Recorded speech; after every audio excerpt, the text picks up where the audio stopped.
en su computador. Yo no puedo poner. Empezar y paulatinamente se irán incorporando algunos rezagados que quedan. Sea cada uno de ustedes bienvenido. Muy buenas tardes. Para el mejor desarrollo de la actividad, le vamos a pedir por favor que puedan silenciar los micrófonos, dado que las preguntas y reflexiones se harán una vez finalizada la exposición y será a través del chat o a mano alzada si alguno de ustedes lo estimase más conveniente.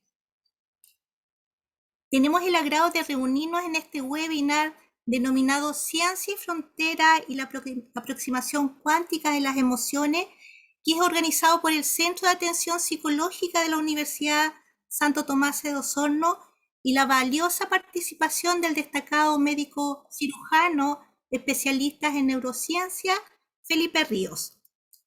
Les comentamos a todos ustedes que esta actividad va a ser grabada, pudiendo acceder cada uno de ustedes posteriormente a la grabación.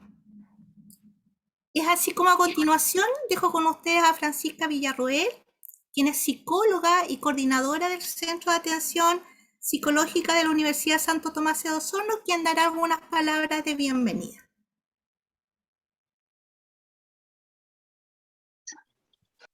Buenas tardes a todas y a todos. Para mí es un honor estar aquí presente en este webinar. Muchas gracias, Felipe, en nombre del CAPS Santo Tomás Osorno, por querer participar, y principalmente muy orgullosa de Paola por la organización de este evento que se enmarca dentro de su práctica profesional. Así que esperamos que esta tarde-noche, ¿no?, sea bien constructiva y una instancia de aprendizaje para todos y todas los que hoy estamos acá. Así que muchas gracias a todas por asistir, a todos por asistir, y eso, esperamos que sea una buena instancia. Muchas gracias. Antes de dejar inmediatamente con ustedes al relator de este webinar, es necesario que les comente una pequeña parte de su extensa trayectoria. Felipe es médico cirujano, es autor de podcaster y especialista en neuroeconomía, neurociencia del comportamiento de la Higher School of Economics de San Petersburgo, Rusia. Posee una gran experiencia en el desarrollo de modelos de nuevos negocios con propósito, más de 280 productos y servicios creados y o mejorados en el último año. Es fundador y co-conductor del podcast Neurociencia y Marketing Digital, que está disponible en Spotify. Lo voy a dejar por ahí por el chat si alguien quiere visitar aquello, con más de 38.000 descargas a la fecha.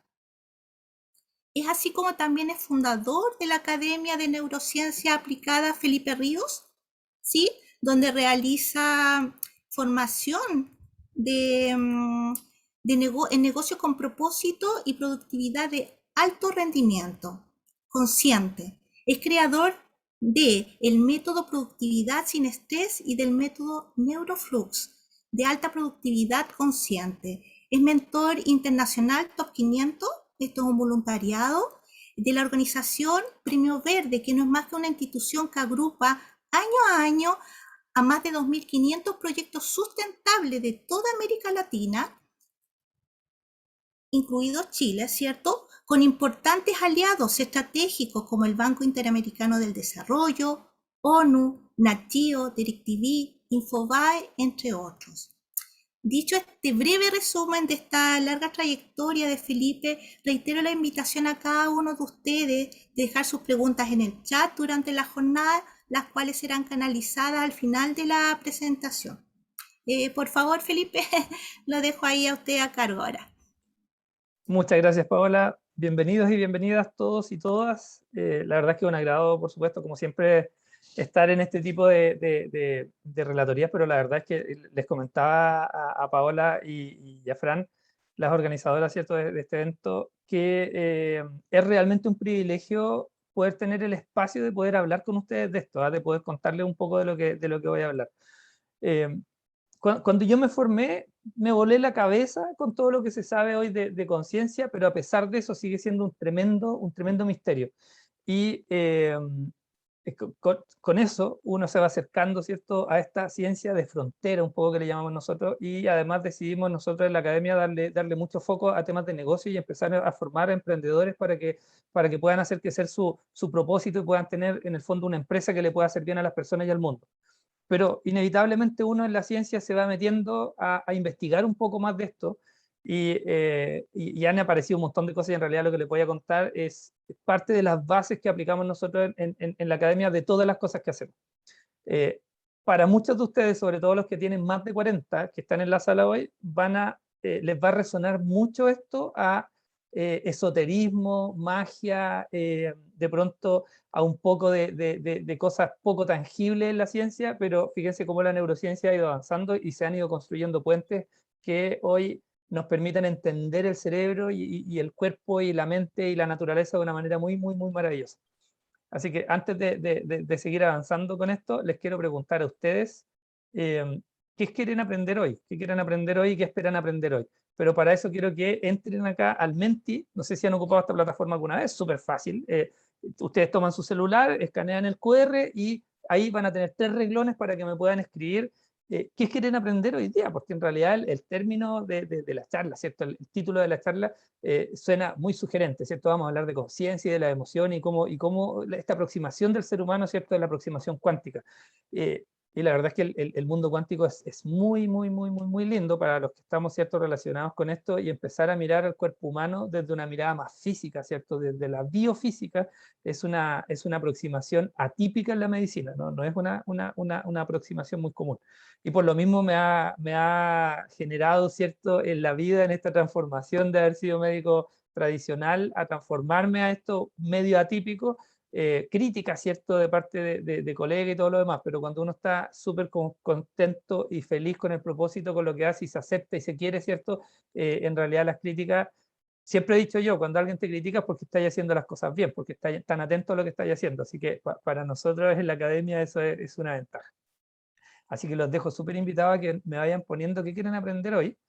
Ya están llegando algunos términos, ¿cierto? Y mientras van anotando, la primera invitación que les quiero hacer es esto.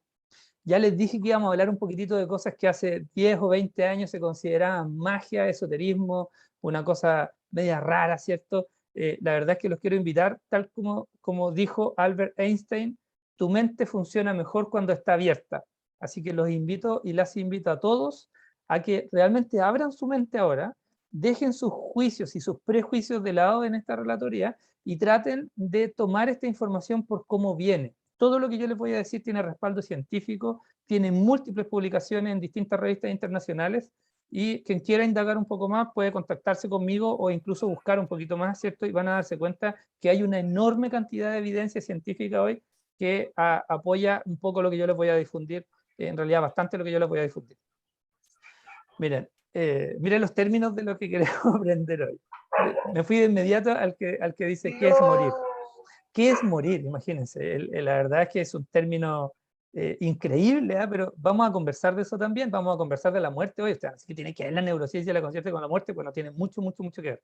Vamos a hablar de las emociones, vamos a hablar de nuevas perspectivas, ¿cierto? Otra mirada de las emociones, repercusiones de las emociones, la neurociencia, la vida después de la vida, sí, vamos a hablar de eso también.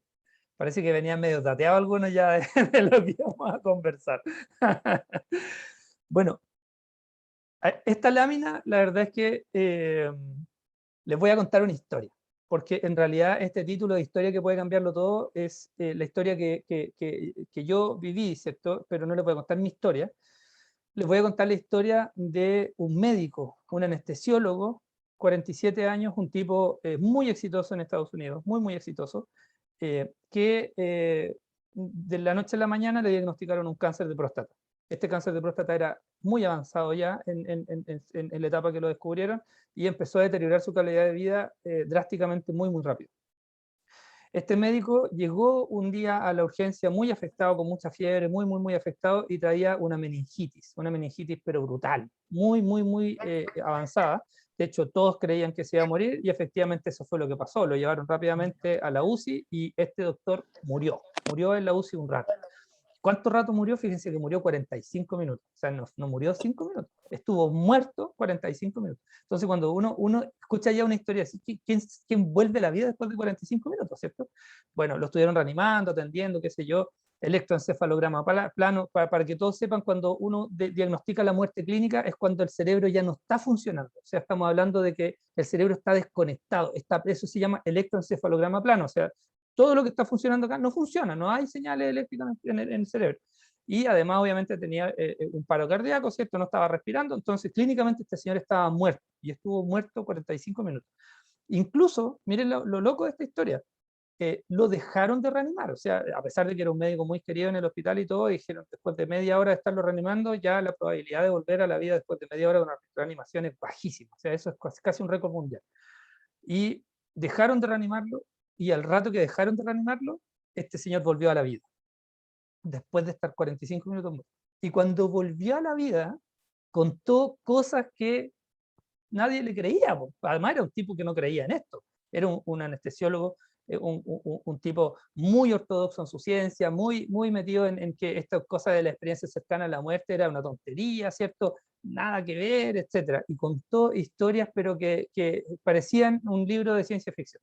Fue tan intensa esta historia que él terminó siendo investigado por varios colegas, y ahí recién, miren lo arrogante que somos los médicos de repente, yo no me considero así, pero la medicina es tan arrogante de repente que tuvo que venir un colega muerto a contarle a los demás que esto realmente ocurría, para que nosotros abriéramos los ojos y decir, oye, pareciera que hay un fenómeno aquí, algo extraño, algo que no nos parece tan explicable, que tal vez sí deberíamos empezar a mirar.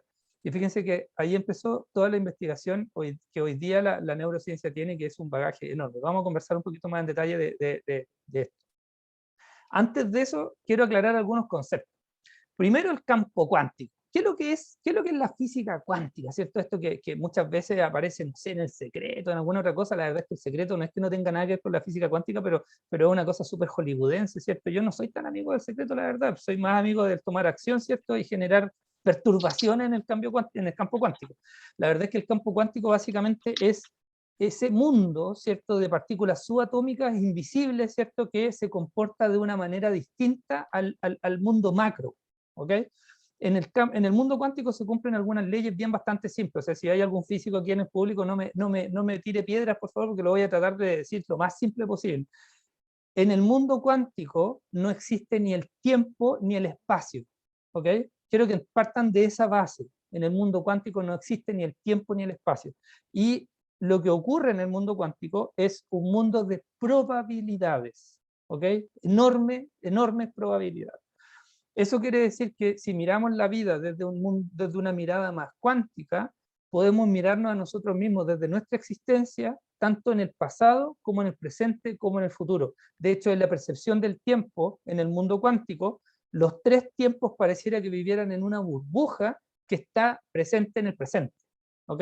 Esa es una de las cosas, yo diría, más importantes de esta mirada de la física cuántica, ¿cierto?, en el mundo humano, digamos, en la naturaleza. Pero también el mundo cuántico tiene que ver con las ondas, con la emisión de ondas. Si ustedes empiezan a investigar un poquitito, por ejemplo, de cómo los árboles, los bosques empiezan a emitir ondas, cuando me refiero a ondas, me refiero a las mismas ondas que tenemos en el celular o a las frecuencias que se emiten de otras antenas, ¿ok?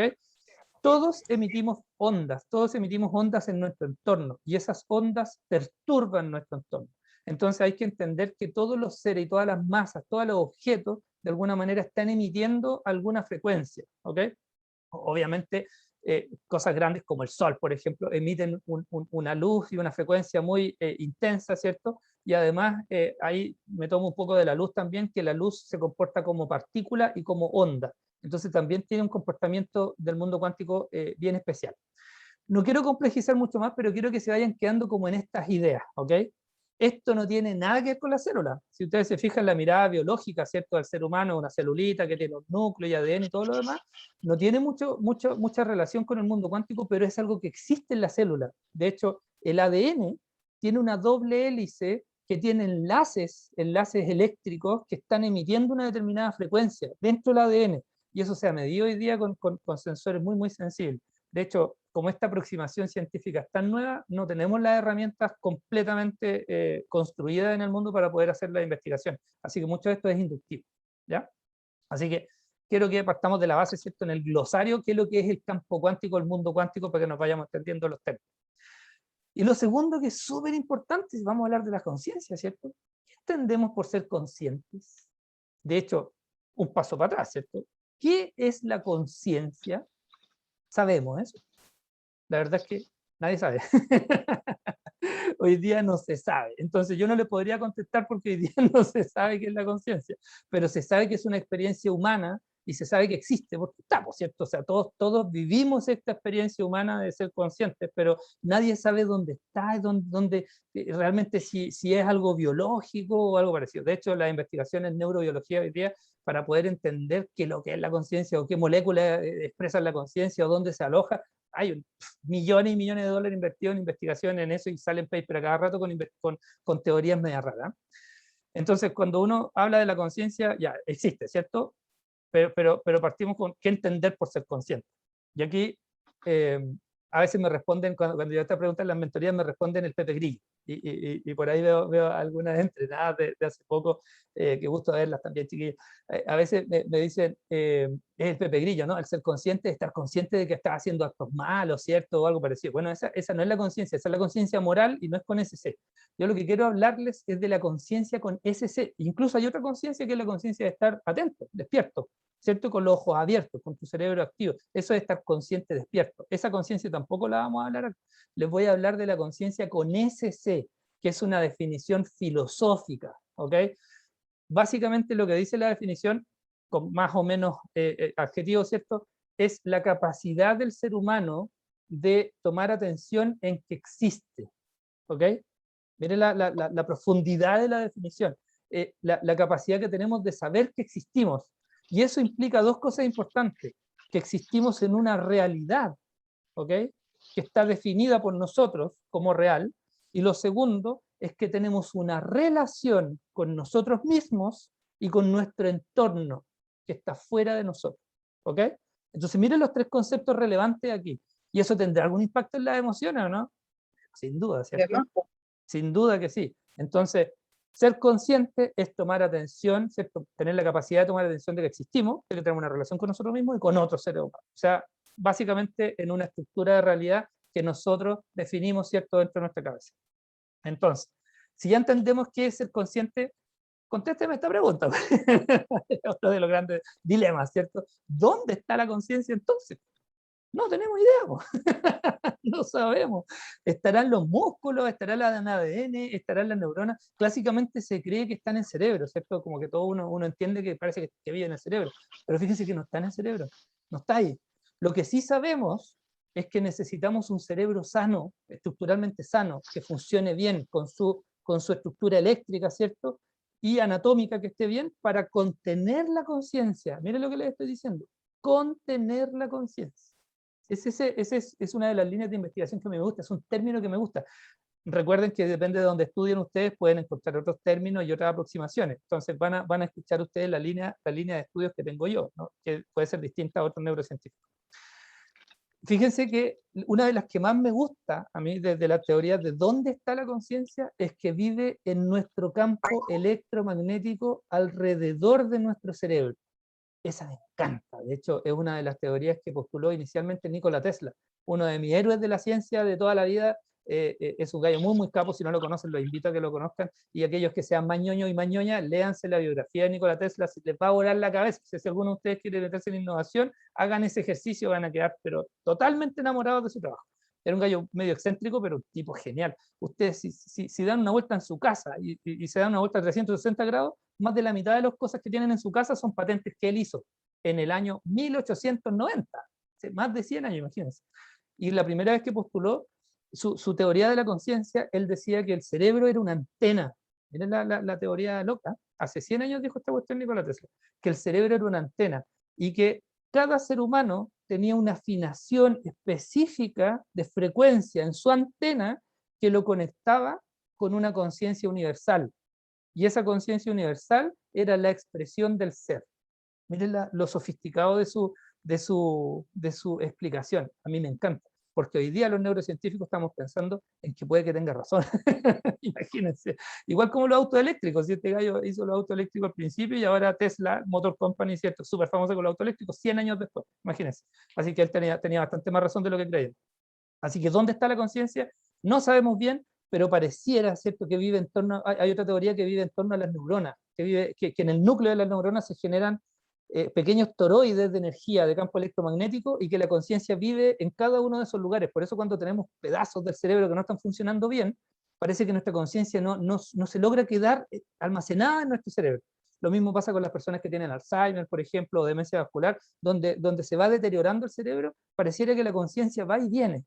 Y una explicación, no sé si alguien tiene familiares de esto, o los abuelitos, ¿cierto?, que tienden a vivir en esto, de repente tienen estos despertares, sobre todo cuando aparece la música. No sé si han visto estas respuestas que tienen las personas que tienen Alzheimer avanzado, y le ponen su canción favorita, y de repente se ponen a cantar, y se saben la canción de pe a pa. Termina la canción, y por segundos reconocen a su entorno, reconocen a las personas, saben que están ahí en la clínica, qué sé yo, y después, ¡pum!, se desconectan de nuevo y vuelven a desconocer a todo el mundo. Entonces, ese comportamiento medio raro que tiene la conciencia, que se activa y se inactiva, pareciera que hay ciertos fenómenos que hacen que de nuevo vuelva y se contenga en un cerebro dañado, pero cuando el estímulo pasa, otra vez se va. Entonces, si Nikola Tesla tiene razón, ¿para dónde se va? Se va a la conciencia universal. Y de repente viene, es como si se desintonizara, ¿se entiende? Aquí estoy haciendo un poquito de especulación educada, por cierto, voy a poner ese aviso en grande cada vez que yo sea una cosa de mi cosecha, le voy a decir en grande, ¿eh? Un poquito de especulación educada para que no crean que esto está en los papers, pero un poquito de match, ¿cierto?, entre las cosas que uno estudia. Así que, ¿dónde está? No tenemos idea, pero hay varias teorías, hay algunas bien simpáticas. De hecho, el primero que habló de la conciencia cuántica en el año 1990 fue un premio Nobel. Y los invito también a que conozcan un poco su trabajo, porque desde que el gallo dijo esta cuestión ha sido súper controversial, y esta teoría se ha revisado un montón de veces y ha dado que hablar mucho en el mundo. Pero fíjense que lo que les voy a contar de la experiencia cercana a la muerte. Y aquí es donde se vuelve interesante la historia del principio, porque si la conciencia vive en el cerebro, ¿cómo podemos estar conscientes en una experiencia cercana a la muerte cuando el cerebro está apagado? ¿Se entiende? Porque lo que le pasó a este médico cuando se murió, tenía un electroencefalograma plano, tenía un corazón detenido, no había energía moviéndose ahí, no había flujo sanguíneo, no había glucosa, no había oxígeno, no había nada en sus órganos, pero él estaba viviendo una experiencia fuera de lo que consideramos una realidad normal, y más aún, la recuerda. Pensemos en eso 2 segundos. Él vio cosas sin tener ojos, él recordó cosas sin tener un lóbulo temporal donde se almacena la memoria en la neurología y neurocirugía clásica, ¿cierto? Y sintió cosas teniendo todos sus sensores biológicos apagados. Entonces, ¿quién siente? ¿Siente realmente el cuerpo o siente la conciencia? ¿Se entiende lo que estoy diciendo? De hecho, pensemos 2 segundos en el cerebro. El cerebro es un órgano que está metido en un encéfalo, en una bóveda craneana que no tiene ninguna conexión con el exterior, ninguna. Solo le llegan cables, nada más, que son los nervios, que se meten aquí, se lleva la médula espinal y los nervios faciales, qué sé yo, y de todos lados vienen sensores. Pero el cerebro no tiene ojos, el cerebro no tiene oídos, no tiene piel, no siente el cerebro en sí. Duele, sí, pero no siente. Entonces, cuando uno dice, ok, entonces, ¿cómo el cerebro puede interpretar la realidad? Porque la realidad se integra dentro del cerebro, se integra en la conciencia. Entonces, cuando nosotros decimos, ok, ¿qué es real para ti? ¿Es la misma realidad que otro ser humano, no? No, no es la misma. Por eso cuando hay personas que tienen alucinaciones, que creen que es real, ¿cierto? Nosotros definimos las alucinaciones como aquella percepción de la realidad anormal que no permite el funcionamiento. Miren el término, funcionamiento, es lo que definimos como sociedad, que es algo normal. Pero lo que está viviendo esas personas, y viene la especulación educada, cuando un psiquiatra habla con una persona que está teniendo una alucinación, ¿es realmente algo que no existe? Pregúntense eso 2 segundos. ¿Realmente no existirá? Para la persona que está viviendo la alucinación, sí que existe, po. Pero para los demás que no estamos viendo la alucinación, no existe. Entonces, ¿es algo real o no? Para quien vive la alucinación sí que lo es. Y aquí viene la especulación educada. Probablemente hay un plano de la existencia que esas personas que tienen una alteración cognitiva, ¿cierto?, logran ver, logran sentir y logran visualizar, pero que nosotros no. Valga la especulación educada, porque no hay aproximaciones científicas de aquello. ¿Se entiende más o menos entonces la importancia que tiene la conciencia con nuestro cerebro? Entonces, piensen 2 segundos en lo siguiente. Cuando estamos muertos, las experiencias cercanas a la muerte literalmente son, por favor, diferenciemos una cosa, las experiencias en contexto previo a la muerte, que son los accidentes graves, ¿cierto?, que hemos chocado, que miramos la vida en segundo y todo lo demás, eso no es una experiencia cercana a la muerte. Una experiencia cercana a la muerte es tener una muerte clínica y vivir una experiencia en ese momento, ¿ok? Durante ese momento. Y las experiencias se parecen. ¿Ustedes saben cuántos reportes hay al año de experiencias cercanas a la muerte? Échenle un numerito, a ver quién se le ocurre. Se van a quedar cortísimos. Hay 9 millones de reportes de experiencias cercanas a la muerte. 9 millones. O sea, hay más experiencias cercanas a la muerte. Hay estudios, de hecho, mientras investigaba para hacer esta relatoría, hay más estudios en relación a la experiencia cercana a la muerte que para el cáncer. Hay más datos de eso. Imagínense la cantidad de información que tenemos respecto a la experiencia cercana a la muerte. Y nos han entregado una información en neurociencia, pero brutal, para poder empezar a entender qué significa la conciencia. Así que la experiencia cercana a la muerte son reales. Así que la próxima vez que se encuentre con un amigo que vio el túnel, por ejemplo, y que se murió un rato, créale, porque es verdad que sí. Lo más probable es que sí. Incluso cuando los niñitos mueren, no sé si han visto algunas películas de los milagros y qué sé yo, no sé si alguien ha visto películas de ese sentido, que fueron al cielo, que vieron a Jesús, vieron a Ángel y todo lo demás, y después volvieron, niños que tienen cáncer de repente, que tienen como 3 o 4 años, esos niños no saben mentir, o sea, en la fantasía no tienen una posibilidad de construir un mundo fantástico, ellos ven y hablan lo que observaron. Entonces ellos realmente observaron este fenómeno y cuando vuelven a la vida lo describen. En general los niños en esa edad todavía no son tan fantasiosos. No son capaces de mentir con tanta estructura. Así que si ustedes ven, aquí hay un término tremendamente interesante respecto de la ciencia, ¿cierto?, y la neurociencia. Otra aproximación, cuando ustedes están pensando, ¿cierto? Acuérdense que primero pensamos y después sentimos, ¿cierto? Y cuando estamos pensando, nuestro cerebro está en un estado de conciencia que permite tener unas ondas que son medibles con el electroencefalograma, que son estos parchecitos que se ponen en la cabeza, ¿cierto? Y se mide la actividad cerebral. Dependiendo de nuestro estado mental, estamos en distintos estados de conciencia. Fíjense que esto se puede medir incluso con personas que están en la etapa término de la vida y podemos medir lo que pasa con el cerebro en ese momento, pero no quiero entrar en detalle en eso, pero lo que quiero que se entienda es que dependiendo de nuestro estado mental, por ejemplo, si estamos despiertos, con sueños, si estamos muy cansados, si estamos durmiendo muy profundo, si estamos meditando, por ejemplo, o si estamos aprendiendo muy intensamente, o como estoy yo ahora, que estoy feliz de la vida hablándoles de esto, estamos en estados de conciencia distintos y nuestro cerebro se comporta de una manera bien particular. Y estas señales eléctricas entre sí generan también ondas en torno al cerebro. ¿Ok? Entonces, si hay un lugar muy importante en nuestro cuerpo que emite campos electromagnéticos, es el cerebro, porque no solo emite ondas que se pueden medir en la piel, sino que además emite onda en torno al cuerpo. Y esas ondas, hasta hace poco, no las entendíamos y no las conocíamos, porque creíamos que no existían. Pero cuando empezó la aproximación de la física cuántica al mundo de la biología, empezamos a entender que sí emitimos estos campos, y que sí tenemos frecuencia, y que tal vez lo que hablaban los antiguos budistas, ¿cierto?, de que eleva tu frecuencia, ¿les suena? ¿Lo han escuchado en los textos sagrados, no? Mira la frecuencia que tienes, eleva tu frecuencia, vuélvete un ser de alta vibración. ¿Por qué será que este lenguaje viene de miles de años en el ser humano? Algo hay ahí, ¿cierto?, en la antropología y antigua, ¿cierto?, en la arqueología muy antigua de otras culturas, que probablemente ya conocían este concepto y que quedó en el lenguaje que se fue heredando. Alta vibración significa estar con alegría, por ejemplo, alta vibración cuando las personas están enamoradas, cuando las personas están inspiradas, cuando están conectadas con el propósito, tienen una frecuencia más alta, los hertz de lo que están emitiendo es más alto, entonces más agudo, ¿se entiende? Andan más rápido. Y las personas que están más deprimidas, que están conectadas con la rabia, el odio, el rencor, tienen hertz más bajos y la amplitud de su energía puede ser amplia, igual la onda. Mientras más odio tengan, más amplia va a ser la onda, pero van a tener una frecuencia baja.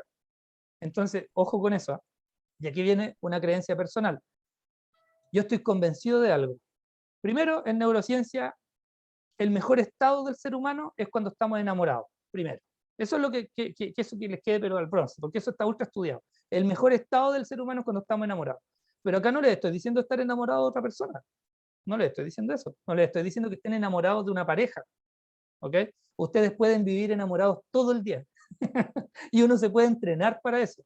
Entonces imagínense, si ya sabemos que estar enamorado es el mejor estado del mundo, imagínense si se pueden entrenar para estar enamorados todo el día. Y enamorarse de su trabajo, enamorarse de compartir con los amigos, enamorarse del propósito, por ejemplo, y tal vez reinventarse como este médico loco, ¿cierto?, que deja la medicina tradicional y se pone a innovar en cosas de negocios medio raros, ¿cierto?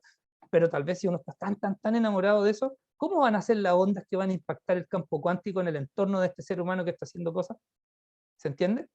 La famosa ley de la atracción, que es tan esotérica, ¿cierto? Que es como, ay, ¿cómo manifiesto la ley de la atracción? Esa cuestión da una cantidad de plata en internet, pero increíble.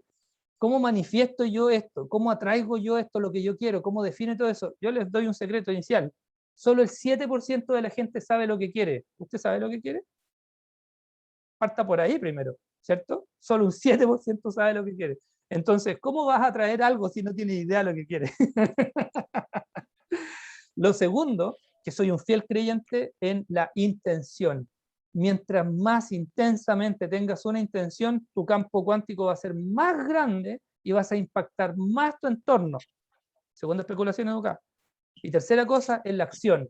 Cuando tú accionas tu cuerpo y empiezas a trabajar por aquello, inevitablemente tu campo se va a perturbar y vas a impactar a otros seres humanos y a otras situaciones. ¿No les parece lógico lo que les estoy diciendo? Miren el paso simple.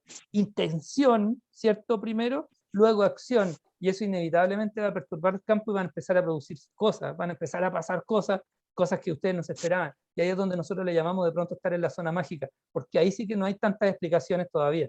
Y por ahí viene el término de la causalidad. Niels Bohr, ¿se acuerdan de Niels Bohr? El que hizo el átomo, ¿cierto? El diseño atómico en el 1800 y tanto. Este gallo tiene una frase que a mí me encanta. Dice, la casualidad es solamente una causalidad de la que todavía no tenemos explicación. Entonces, esto que yo les estoy explicando como especulación educada, que es mi fiel creencia espiritual hoy día, es una causalidad que explicaría por qué nos pasan cosas que no entendemos de repente, que nosotros mismos las provocamos, consciente o inconscientemente. ¿Ok? De hecho, miren lo que les estoy diciendo. Acuérdense que les dije del campo cuántico que no tiene ni tiempo ni espacio. Y de hecho, hay una teoría que es la teoría del entrelazamiento cuántico, no sé si la conocen. Dos moléculas del mismo origen, dos partículas del mismo origen, que están separadas por cientos de distancia y probablemente de tiempo, si nosotros excitamos esta, a la otra le va a pasar lo mismo, aunque la excitación esté a cientos de kilómetros de distancia. Esa se llama teoría del entrelazamiento cuántico. Y como en el mundo cuántico no hay ni tiempo ni espacio, miren lo que les voy a hablar. ¿Conocen ustedes el ejercicio de sanando al niño interior? Por favor no lo hagan. Aquí viene un disclaimer gigantesco. Esto no es indicación médica, ¿ya? Solamente les estoy dando este ejemplo. No quiero que vayan a ir a la casa y vayan a hacer este ejercicio después porque esto tiene una indicación médica. Pero esto tiene una explicación bien interesante. Cuando las personas están en alguna terapia psicológica, ¿cierto? Probablemente Paola en su práctica lo ha visto, este ejercicio de sanando el niño interior. Lo que uno hace ahí es ir al pasado meditando, visualizando e ir a visitar a nuestro niño interior que vivió algún trauma. Ojo que cuando hay traumas muy intensos no es recomendado hacerlo, ¿ya? Por favor no lo hagan porque se reevidencia el trauma y puede ser muy doloroso si es que no es con asistencia. Entonces, advertencia, no hagan esto en casa. Pero si estamos hablando de alguna situación no tan grave, ¿cierto? Que la tenemos ahí todavía media como una espinita, nosotros vamos al pasado y vamos a cuidar a este niñito pequeño, interior, que somos nosotros mismos en el pasado, ¿cierto? Y lo protegemos y le enseñamos cosas. Y eso genera una sanación increíble, es un proceso muy, muy lindo. Pero cuando ustedes lo piensan, ¿cierto? Cuando ustedes lo piensan, ¿qué es lo que está pasando ahí? ¿Es realmente que lo estamos imaginando? ¿O realmente con la conciencia lo que estamos haciendo es viajar literalmente al pasado en conciencia y acoger a este ser humano que somos nosotros mismos en esta línea de tiempo que no es lineal? ¿Se entiende? Más o menos la especulación educada que estoy haciendo, ¿no? Esto es una aproximación, una lectura con bases científicas actuales. Y esto puede ser verdad. Lo que pasa es que todavía no tenemos los aparatos para poder entender que esto funcione así. Lo mismo pasa con otras terapias vivenciales como las constelaciones. Cuidado con las constelaciones. A algunas personas les funcionan súper bien, pero cuidado con las constelaciones familiares, porque si tienes algún rasgo de personalidad que no está bien cuidado, si estás con una depresión o eres una persona con algún diagnóstico como depresión bipolar o algo parecido, no hagas constelaciones, ten cuidado. Las constelaciones, las personas que viven las constelaciones, todo maravilloso y todo lo demás, pero los 2 días los médicos somos los que recibimos a las personas que vienen tremendamente descompensadas de este tipo de actividades. Así que cuidado con las constelaciones familiares. ¿Okay? Siguiente paso, acuérdense de la luz. La luz es onda y partícula, acuérdense de eso. ¿Ustedes sabían que emitimos luz? ¿Los seres humanos emitimos luz? Esta cuestión es un dato, si de repente uno lo dice, ¿cómo? Si nosotros no somos ampolletas, ¿cómo vamos a estar emitiendo luz? La verdad es que sí, los seres humanos emitimos luz y tenemos un fenómeno que se llama bioluminiscencia. Entonces, pregúntense lo siguiente, esto se descubrió por un japonés, ¿cierto? Que en realidad no descubrió el japonés, esto siempre ha estado en el ser humano, solo que el japonés inventó una cámara para poder fotografiar esto y decir, es verdad, comprobamos que en realidad el ser humano emite luz. Y ahí ustedes pueden ver más o menos cómo es la camarita para que se hagan una idea de cómo se saca la foto. Y esta es la imagen termográfica, ¿cierto? O fotográfica, literalmente, de la emisión de luz. En qué parte del cuerpo emitimos más luz y menos luz. Lo importante de esto no es que solo sepan que emitimos luz, sino que entiendan lo siguiente. Hay momentos de estados de conciencia en donde nuestra emisión de luz se va al techo. Muchísimo. Y hay momentos en donde la emisión de luz está muy bajita, muy bajita. Si entendemos que un fotón es un bit de información, ¿ok? Un fotón es un bit de información, y que en un día normal podemos estar emitiendo 200 fotones por centímetro cuadrado de piel, ¿cuánta información estamos enviando diariamente a otro ser humano o al entorno? Porque lo que estamos haciendo es emitir luz, emitimos fotones, por lo tanto estamos emitiendo información. ¿Qué tipo de información estaremos emitiendo? Y fíjense que estos 3000 fotones por centímetro cuadrado por segundo son los fotones que logra un maestro en meditación. Una persona que está meditando profundamente y muy intensamente logra tener más de 3000 fotones por centímetro cuadrado de piel. Eso significa que literalmente la persona está brillando. ¿Alguno de ustedes ha escuchado esa leyenda, no?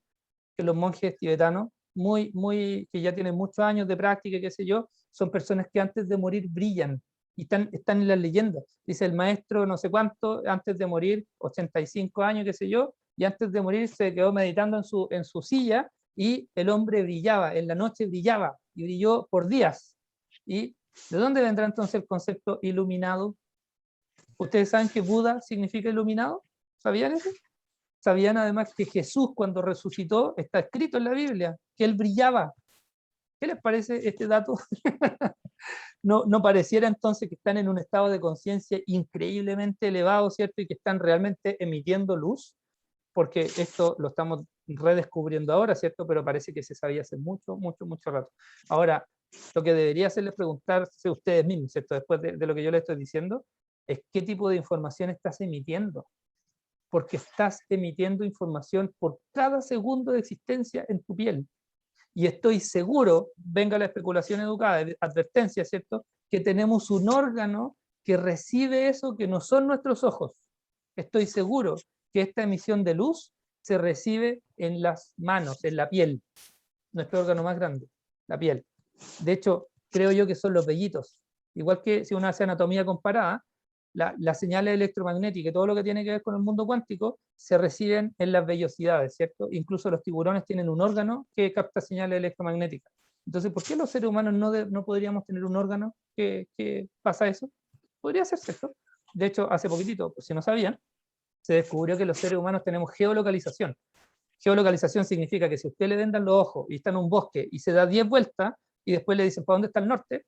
Con un 95% de probabilidad usted va a saber dónde está el norte. Nosotros sabemos, y cuando empezaron a investigar cómo lográbamos nosotros saber dónde estaba el norte, empezaron a buscar moléculas, ¿cierto? Y encontraron una molécula en el flujo sanguíneo que se llama magnetita, que es un mineral que está en las montañas. Miren, la ciencia cada vez nos sorprende y va descubriendo más cosas. Entonces tenemos un órgano que nos permite geolocalizar. ¿Por qué no vamos a tener un órgano entonces que nos permite sentir los fotones y los campos electromagnéticos de otros seres humanos? Probablemente sí, y quizás en 10 años más se descubra y no les va a parecer tan loco lo que les estoy contando. Otra historia que pueden cambiarlo todo. ¿Han escuchado historias de trasplantados cardíacos alguna vez? No sé si tienen algún amigo o conocido, familiar que haya tenido un trasplante cardíaco. Fíjense que cada 100 personas con trasplante cardíaco, 10 reportan adquirir habilidades, gustos o estructura o sesgo de personalidad de la persona donante.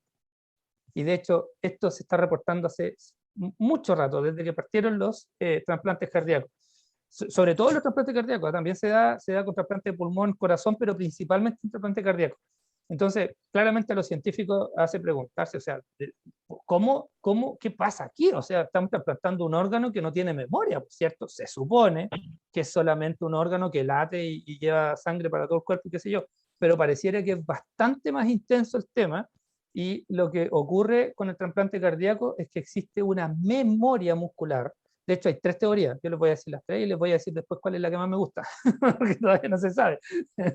Una es la memoria muscular, que pareciera que cuando vivimos cosas muy intensas, nuestras células del cuerpo almacenan esa memoria. ¿Les suena los trastornos como la fibromialgia, por ejemplo? Cuando nos pasa algo súper intenso, vivimos con dolor el resto de la vida, hasta que logramos curar ese trastorno, porque es tan intenso que nuestras células agarran memoria, ¿cierto? Por eso la fibromialgia es tan compleja de tratar, y esto no es un trastorno psiquiátrico, y por eso está mal abordada en la medicina. Es un trastorno multisistémico, no es solo un trastorno psiquiátrico. Aquí no hay una psicopatía de base ni tampoco una somatización. Eso es un error, Hay una alteración en la placa motora que ocurre después de una situación emocional muy grave. Esa es una de las explicaciones más importantes hoy día de la fibromialgia. Entonces, cuando nosotros entendemos que nuestro cuerpo tiene memoria, les voy a dar un ejemplo. Si continuamente estamos acostumbrados a vivir en conflicto, año tras año, y vivimos peleando, y vivimos teniendo las catecolaminas, ¿no? De adrenalina y adrenalina alta, y vivimos con el cortisol alto, y vivimos recibiendo agresiones y dando agresiones, y vivimos todo el rato así, todo el rato conectados con eso, año tras año, y de repente estamos en paz. ¿Qué le va a pasar a tu cuerpo?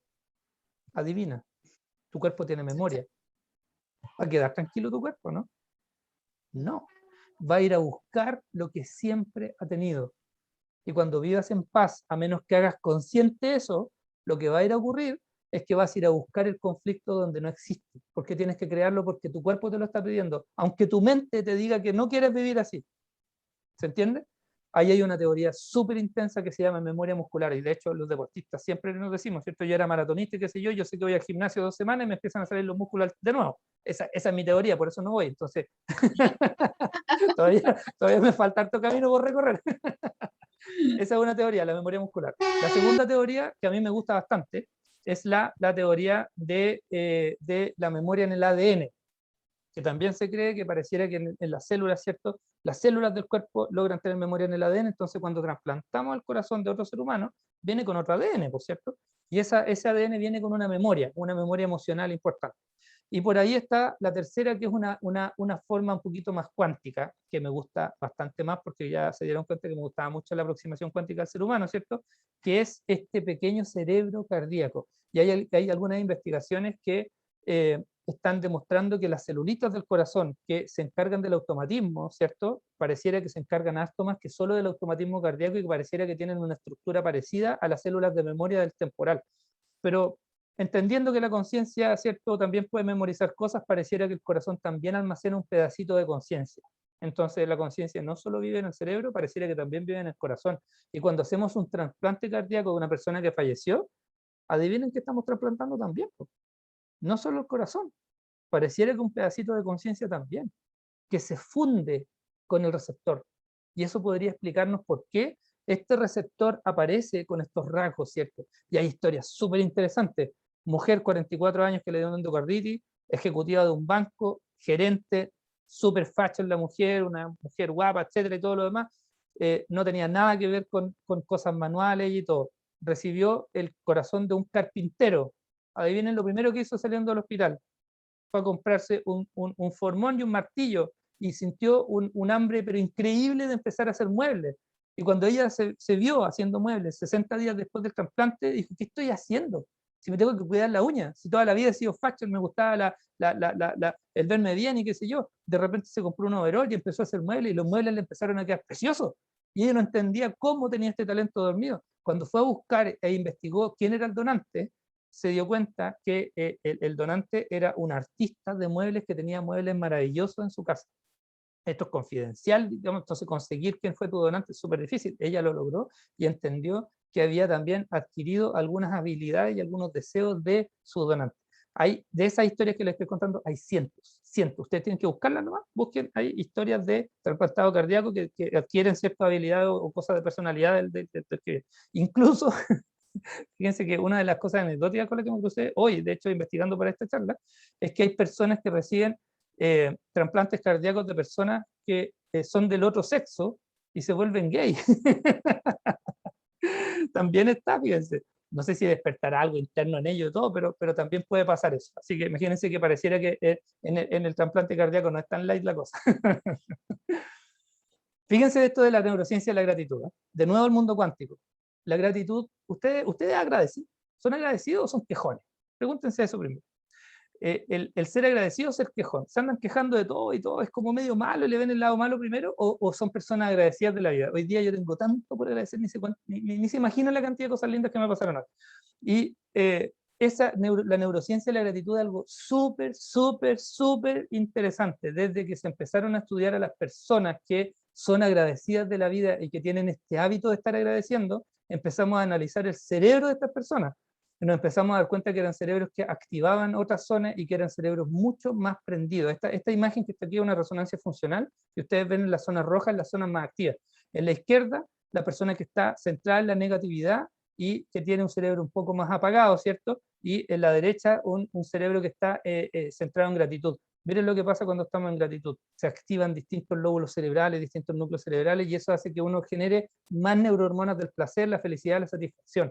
Entonces, esto tiene un montón de efectos en la salud. Aquí, perdónenme que está en inglés, pero piensen que en la salud, menos estrés, dormir mejor, menos dolor, más energía.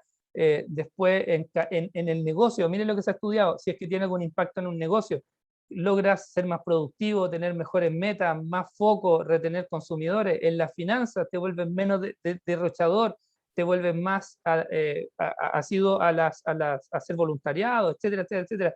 En el entrenamiento te vuelves más inteligente, puedes tener mejor memoria, etcétera. En las relaciones tienes conexiones más significativas, eres más amigable, más compasivo, etcétera, etcétera, etcétera. Solo con entrenar a su cerebro a ser más agradecidos. ¿Les sigo diciendo? Esto es un review de 26 estudios, pero hay 78.000 estudios que hablan de esto. Entonces, miren el ejercicio que les voy a dar para que sean más agradecidos. Es súper simple. Cuando abran los ojos, antes de poner los pies en el suelo, agradezcan por 3 cosas ese día. Solo eso. Nada más. A primera hora de la mañana, ustedes abren los ojos y agradezcan por 3 cosas. Por ejemplo, yo vivo en el sur y aquí me despiertan las bandurrias. Hay gente que le carga las bandurrias. A mí me encanta escuchar los pajaritos de mi ventana. Me encanta. Es una cosa súper linda. Entonces de repente abro los ojos y lo primero que escucho son los pajaritos. Cuando me tocó estar en Ecuador en los premios Latinoamérica Verde, la primera vez que fui me enamoré de los premios Latinoamérica Verde. Afuera, en la ventana del hotel, habían cientos de pájaros amazónicos que estaban ahí cantando. Imagínense lo lindo que es despertar a las 5:30, claro, después de carretear el día anterior, ¿cierto? A las 5:30 no dormíamos nada, pero el despertar con gratitud, ¿cierto? Con esos pajaritos, súper lindo. Entonces, entrenen a su cerebro a ser más agradecidos. Y cuando se estén quejando, háganlo consciente. Hagan consciente que se están quejando. Porque ahí van a salir de la queja. ¿Ok? Aquí me voy a meter en otro tema controversial. ¿Qué piensan ustedes de la intuición? Sí, es que es súper intuitivo, qué sé yo, ¿cierto? Ustedes si hablan con los psicólogos, probablemente Fran y Paola me van a decir, ay, nada, pues que la intuición, ¿cierto? Aquí es súper controversial este tema. La intuición, les voy a mostrar de inmediato el gráfico, ¿cierto? Dice, las dos miradas de la intuición es que el pensamiento analítico, la neurociencia cognitiva, dice que el pensamiento analítico, que es lento, lógico, consciente y deliberado, es el pensamiento correcto, es el pensamiento que debemos confiar, es el pensamiento que logra resolver problemas y encontrar la respuesta. ¿Ok? Entonces, en nuestra cultura, siempre se ha dicho que la intuición es una cosa esotérica, mágica, y que te lleva al final a tomar errores, te lleva a cometer errores. Pero fíjense que los estudios en neurociencia, desde hace ya un buen rato, hablan que en la medida que tú tienes más experiencia, tu intuición es más aguda. Si no, yo me acuerdo con mi mamita linda que está aquí en el público, ¿cierto? Cuando yo le mentía, ella siempre sabía que yo le mentía. ¿sí o no? Además que las mujeres son talentosas para descubrir cuando los hombres mienten. Imagínense, los adultos siempre saben cuando los cabros chicos están mintiendo. Entonces, díganme que eso no es intuición, porque no tenemos la certeza, pero eso es intuición, ¿cierto? Entonces, miren lo que ocurre ahí. ¿Qué empezó a decir la neurociencia hoy día? Que es pensamiento intuitivo, que es rápido, ¿okay? Que es automático, que es subconsciente, que además tiene hartos sesgos, ¿cierto? Pero cuando se va entrenando tiene menos sesgos.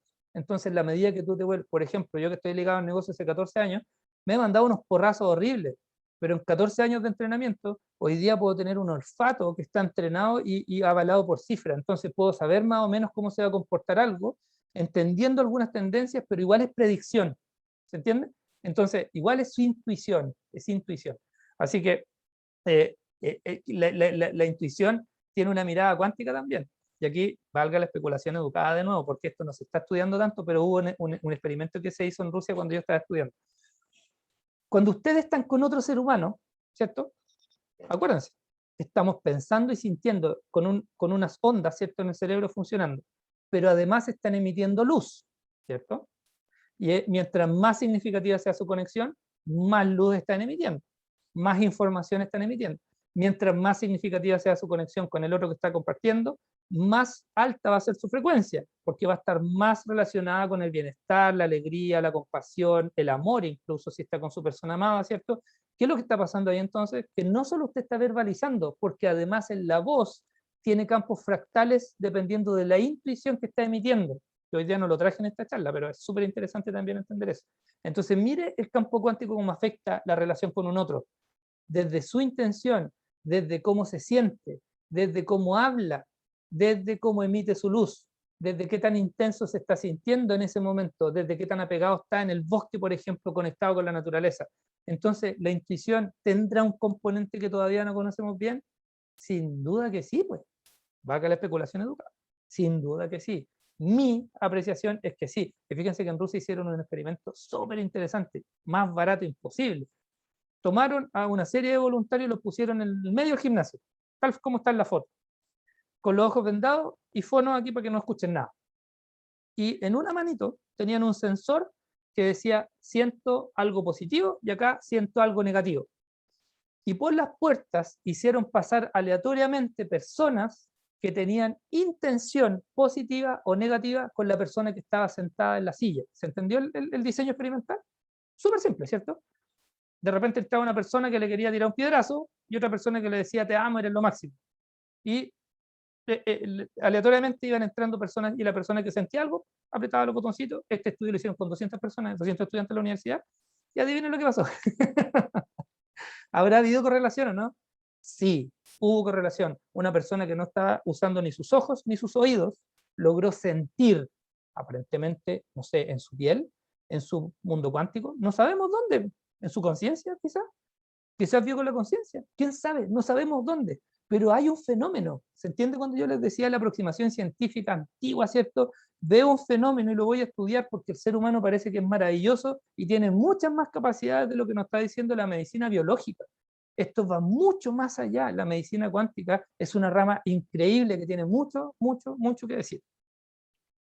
Otro factor, el sonido. Yo ocupo mucho, mucho, mucho el sonido. En mi casa no puede faltar la música, pero además lo ocupo para productividad. Tengo sonido para subirme el ánimo. Cuando estoy triste toco guitarra. Cuando estoy meditando me pongo fonos con alguna frecuencia, etcétera, etcétera, etcétera. Porque el sonido incluso está generando estados alterados de conciencia. Nosotros tenemos un método en la academia que se llama Neuroflux, que es un método que creé yo, que es un método de alta productividad que emula y evoca y activa un estado de máxima productividad mental a través de una serie de procesos. Y una de las cosas que utilizamos son unas ondas específicas que llevan al cerebro a estar en el estado de conciencia de máxima productividad. Ni les cuento los resultados, ni les cuento. Fíjense que acá les recomiendo que conozcan los binaural beats. Los beats binaurales se llaman también. Están en Spotify, son gratuitos, los pueden encontrar en YouTube. Lo único que les va a costar esto es ponerse audífonos, nada más. Es gratis. Lo único que tienen que hacer es hacerlo. Tomar los binaural beats y estar ahí tranquilitos, ¿cierto? Meditando un ratito y recibiendo esta coherencia, esta sincronización interhemisférica. Miren lo que ocurre después de 25 minutos expuestos a los binaural beats. O sea, si va a meditar, va a estar relajado un ratito, incluso si está leyendo, póngase los audífonos muy bajito en los binaural beats y lea. lea, y lea algo bueno, ¿cierto? Lea, lea, lea, lea. Mientras está leyendo, su cerebro se va a empezar a sincronizar. Esta sincronización interhemisférica tiene múltiples efectos en la salud. Mantiene el cerebro joven, aumenta la irrigación, disminuye la presión arterial, etcétera, etcétera, etcétera. Te vuelves más claro, tu cerebro envejece menos. Tiene un montón de efectos, solo escuchando una música con una frecuencia especial. Miren, díganme que eso no es cuántico, ¿cierto? Algo hay ahí que todavía no entendemos todavía. Hay algo más, mucho, mucho, mucho más. ¿Qué opinan? ¿Qué opinan de estos datos científicos? Ya estamos medio justo en la hora, pero lo que yo les quiero decir ya para ir cerrando, imagino que les gustaron estos datos científicos porque yo en la medida que los fui descubriendo, yo les estoy haciendo un resumen de como 8 años más o menos de haber leído y estudiado neurociencia en distintas cosas, pero son los datos más raros y atípicos, ¿cierto? Que cuando uno los trae a la práctica diaria, empieza a tener resultados que son también bastante atípicos y que tienen una explicación bien, bien, bien simpática. Entonces, fíjense que el pilar más importante que nosotros entrenamos en la academia tiene que ver con el bienestar consciente. Entonces, mi consejo no es que solo apliquen este tipo de cosas que les estoy contando, que conozcan un poco más si lo quieren conocer, pero que apliquen el bienestar consciente, que se hagan conscientes de qué es lo que les hace bien. Incluso que hagan consciente una apreciación de la muerte, porque de todo lo que conversamos respecto a la experiencia cercana a la muerte, es que pareciera que la muerte es un precepto humano. Uno de los científicos con los que me crucé hoy, si entendemos el mundo cuántico, entendemos que realmente no morimos nunca. Pareciera que somos inmortales. Y de hecho, se van a reír, pero hay un filósofo que se ganó un premio de $5 millones para estudiar la inmortalidad de la conciencia. Y hoy día tiene una cantidad de estudios increíbles que están reforzando cada vez más esta trascendencia de la conciencia cuando nuestro cuerpo físico muere. Entonces, ¿tendremos que tenerle miedo a la muerte, por ejemplo? Entendiendo que la conciencia de nuestros seres queridos que se fueron en algún minuto la vamos a volver a encontrar. ¿Dónde? Quizás donde decía Nikola Tesla, ¿cierto? En esta conciencia universal. Y ahí está ese conciencia. Le pueden llamar ustedes espíritu, alma, lo que sea, pero pareciera que ahí se queda. Así que mi último mensaje es este, que es muy potente para mí, me lo dijo un mentor muy querido y que recuerda que una cosa es conocer el camino, ¿cierto? Que es lo que les estoy mostrando hoy yo, que es conocer la información, y otra cosa muy importante es caminar el camino. Caminar el camino significa poner en práctica y empezar a vivir este tipo de cosas y empezar a fortalecer sus conciencias, su bienestar, ¿cierto? Así que antes de irme quiero saber con qué se quedaron. Yo les voy a pedir que vayan de nuevo al Menti, al mismo QR que está ahí en pantalla y que puedan, por favor, escanear y contarme con qué se quedaron. Esto es una obsesión mía, a mí me encanta saber con qué se quedaron porque me regalaron 1 hora de su tiempo y yo también les regalé 1 hora del mío y de mucho cariño también y de mucha información, y me gustaría saber con qué se quedaron porque la verdad es que es importante entender que de esta hora ustedes se fueron con algo esencial para su vida. Ojalá, ¿cierto?, que se vayan con algo que puedan difundir, que puedan enseñar a sus hijos, a sus familiares, que la conversación de la muerte no sea tabú, por ejemplo, que la conversación sobre la muerte esté sobre la mesa, que empecemos a hablar de conciencia, que esto se culturice, porque en la medida que más conversemos de esto, menos miedo vamos a tener, vamos a hacer una especie que va a trabajar más en colaboración. Cuando entendemos que en el mundo cuántico lo que nosotros pensamos y sentimos del otro afecta al otro y nos afecta a nosotros mismos, empezamos a entender que el tener buenas intenciones para con el planeta y los otros seres humanos también va a afectar el cómo vivimos todos. ¿Ok? Y eso tiene mucho componente cuántico, no solo en lo macro, ¿cierto?, que también se va a traducir en una expresión del macro. El poder del cambio, la definición de conciencia, gratitud, la luz de las personas, la música, la inmortalidad, la curiosidad, el optimismo y el neuroflux. Maravilloso. Por ahí van a ir saliendo otros términos. La verdad es que, ¿con qué quiero que se queden? Que se queden que la conciencia es algo increíble, que todavía estamos recién escarbando la superficie nomás de qué es lo que es, que el ser humano tiene mucho más que decir que solo las células, ¿cierto? Y que en el mundo más cuántico tiene mucha explicación aquellos fenómenos que todavía encontramos que son medio esotéricos, raros, mágicos, ¿cierto? En el mundo cuántico hay mucha explicación de eso, todavía hay mucha controversia respecto de todo lo que les estoy diciendo, por eso valgan las especulaciones educadas en aquellos donde yo les mostré, pero hay muchas bases científicas que nos hace especular realmente bases científicas. Y de aquí viene mucha investigación. En Rusia están saliendo una cantidad de investigaciones que lamentablemente no se traducen y que hay mucho avance respecto a esto, pero también en Occidente se están haciendo cosas muy interesantes. Por ejemplo, en la Universidad de Cambridge se están estudiando los estados alterados de conciencia como un pilar importante para entender lo que entendemos como realidad, para definir lo que entendemos como realidad. Así que imagínense cómo hoy día se están ocupando los honguitos mágicos, por ejemplo, la psilocibina, que es el extracto de los honguitos mágicos, para entender hoy día lo que entendemos como realidad los seres humanos. O sea, imagínense cómo se están derribando tabúes también hacia la exploración de una conciencia un poquito más elevada o bastante más elevada, así que nos van a dar muchas explicaciones. Les dejo mi celular personal para quien quiera comunicarse conmigo.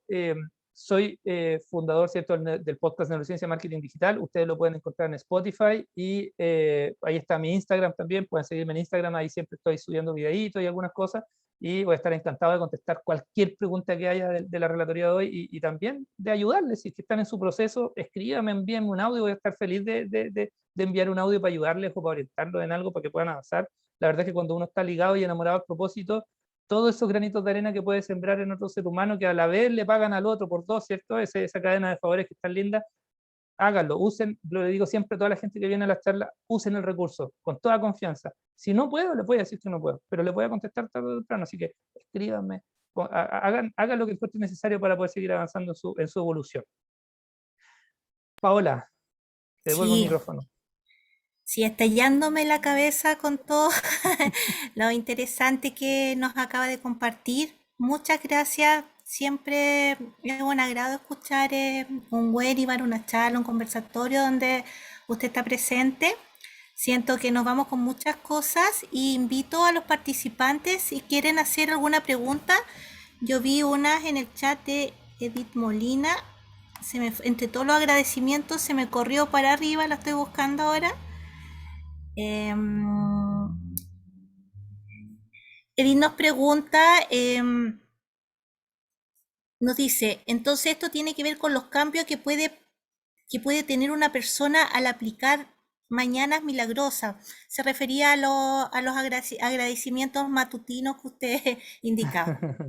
Sí, Edith, gracias por tu pregunta. La verdad es que hay varias cosas ahí en las mañanas milagrosas. De hecho, hay un libro que se llama El Club de las 5 de la mañana, no sé si lo conocen, les recomiendo que lo lean, es muy bueno. Y también hay otro segmento que yo personalmente de la neurociencia estoy muy enamorado, que se llama la Golden Hour. La Golden Hour es la primera hora de la mañana, en donde uno puede adquirir muchas habilidades nuevas y que permite que nuestro cerebro esté como una esponjita aprendiendo y desarrollando nuevos hábitos. Las mañanas milagrosas tienen que ver con eso, con la Golden Hour. Y una de las cosas que hacemos en la Golden Hour es agradecer. Es el momento más adecuado para agradecer, al igual que en la noche, reflexionar un poquito, meditar un ratito de lo que fue, de las cosas significativas, las experiencias significativas en el día, hacen que uno logre aprender del día, de aquellos fallos y aciertos que tuvo en el día, ¿cierto? Y al día siguiente va a ser mejor. De hecho, si ustedes se acuestan, miren el otro ejercicio que les voy a decir. Si ustedes se acuestan diciendo, mañana va a ser mejor que hoy, y lo hacen 365 días, el día 366 va a ser 366 veces mejor que el día 1. ¿Cacharon lo que puede pasar con la perseverancia, no? Entonces, imagínense cómo su cerebro va a ir entrenándose para estar enchufados en un estado mental que les va a permitir ser súper resilientes, súper resilientes. Eso se entrena también. En psicología algunas personas dicen algunos autores dicen que la resiliencia se trae nomás, que genética poco menos que siempre se trae de la infancia. La verdad es que no, todo se puede aprender, absolutamente todo, incluso se puede aprender de la adultez. Es cierto que cuando recibiste amor en la infancia es más fácil aprender la resiliencia en la adolescencia, pero en la adultez también puedes volverte resiliente, sin duda que sí. Paola. Gabriel Rosa nos consulta, ¿cree que en algún momento llegaremos a experimentar en Chile con los estados alterados de conciencia provocados con la psilocibina? Qué buena pregunta. Sí, buena pregunta es esa. Sí, estoy convencido que sí. De hecho, nosotros tenemos un proyecto en la academia de elevar una solicitud al Ministerio de Salud que nos permita poder trabajar con la psilocibina y poder hacer terapias en depresiones bipolares graves o en depresiones psicóticas, en donde en Estados Unidos hoy día hay 4 centros que están autorizados y miren lo que les voy a decir, están curando las depresiones psicóticas que tienen años de tratamiento en 2 sesiones, solo 2 sesiones. Así que imagínense el poder que tiene esta molécula para expandir la conciencia y pareciera que no solo expandir la conciencia, sino que realmente arreglar de alguna forma estas zonas del cerebro que no están funcionando muy bien y que hace que de pronto funcionen súper bien. De hecho, hay otras terapias que no sé si las conocen, pero son terapias de ondas extracraneales que se envían al cerebro y que están curando trastornos de déficit atencional, algunos rasgos autistas también. Hay varios papers que están hoy día avalando de alguna manera es como que afinaran el cerebro en estas zonas que están más hipoactivas y eso soluciona el problema. Entonces, realmente es mucho, mucho, mucho lo que viene. Sí, Paola. Tengo otra pregunta de alguien que se tuvo que retirar porque tenía paciente Ajá. y él indica en relación al neuroflux, Ujú. ¿cuál sería la periodicidad de esta práctica? La verdad es que el neuroflux es bien interesante porque es un poquito adictivo, pero imagínense que es un poquito adictivo en algo bueno, pues, ¿cierto? Entonces te vuelve un poco adicto a cada vez que te enchufas en el estado de neuroflux, tienes una descarga de serotonina, dopamina y otras hormonas que son del placer y la felicidad, y además tienes una sensación de satisfacción mucho más alta a la vez que tu cerebro gasta menos energía. Entonces este estado mental flow en el método neuroflux, la verdad es que es fantástico. Yo los invito a todos que lo conozcan. De hecho, tenemos pendiente un estudio con la Universidad Santo Tomás que estamos gestionando con Tristán, el jefe de carrera de la carrera de psicología, para entrenar alumnos tesistas y poder medir, cuantificar ciertos los resultados. Ahora nosotros en la academia tenemos cuantificación de resultados. Contestando la pregunta en concreto, hágalo todas las veces que quiera, porque no tiene ningún daño en absoluto. De hecho, obtienes más entrenamiento en la medida que repites más veces, ¿cierto? Y gastan menos energía y ya tienen mejores resultados. Entonces, básicamente esto no tiene contraindicaciones. Puedes estar entrando y saliendo del estado mental flow 10 veces si quieres. De hecho, el estado mental flow es un estado natural que todos nosotros hemos vivido muchas veces en la vida. Lo que hace este método es inducirlo a voluntad y eso se puede entrenar. Esa es la única diferencia. Todos nosotros tenemos la capacidad para estar en este estado mental de alta performance. Así que no hay límite. Hágalo nomás. Es como los antioxidantes. Pareciera que no tiene límite superior. Te puede comer todo el antioxidante que quieras y solo le van a hacer bien. Paola. Así es. No sé si alguien más quiere levantar la mano y hacer otra consulta.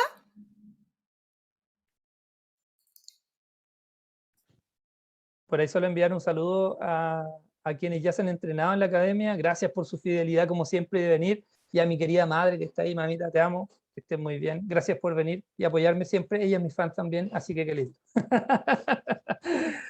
Saludos para ella. Saludos un montón para ella. La verdad que hay una encuesta que quedó en el chat para, por favor, que la responda para recibir su feedback y así poder seguir generando actividades e ir mejorándolas, ¿cierto? Agradecemos la presencia de cada uno de ustedes, por supuesto a Felipe por esta interesante charla, webinar que nos ha dado, donde sin duda nos ha dejado con muchas inquietudes, con muchas ganas de seguir investigando, con muchas dudas que seguiremos en los días procesando, ¿cierto? Y trabajando sobre aquella. Como digo, muchas gracias a cada uno de ustedes por la participación en esta actividad que nos ha reunido y que ha sido organizada por este Centro de Atención Psicológica y esperamos que a futuro nos podamos reunir en otras actividades tan aportadoras como ha sido esta. No sé, Felipe, si quieres decir algo. Agradecido con todas las preguntas y las interacciones también y que se hayan quedado. ¿Eh? Casi los mismos 41 que entraron se quedaron todo el webinar, así que eso también implica que hay hambre por conocer estos temas y por saber un poquito más de esto y difundirlos también. Así que gracias por su tiempo y el único favor que les pido es que difundan. Este conocimiento debe ser para más personas, no se lo guarden y sean generosos con eso, difúndanlo. Eso es solo mi petición para ustedes y agradecimiento también porque hayan venido, por supuesto, a Paola por la organización y darme la oportunidad de poder hablar de esto que se nota que me apasiona bastante, ¿cierto? Muchas gracias, Paola, y a todos por venir. Muchas gracias. ¿Usted, Francisca? No, agradecer nomás a Felipe, agradecerte a ti, Paola, también por traer estos temas. Creemos que en la instancia de formación que están nuestros estudiantes es importante poder abrirse, ¿no?, al conocimiento, a desarrollar pensamiento crítico, a no quedarnos en lo establecido y también poder salir y estar en la frontera de lo más allá, ¿no? No solo quedarse con aquello que aparece en los textos como lo establecido y poder efectivamente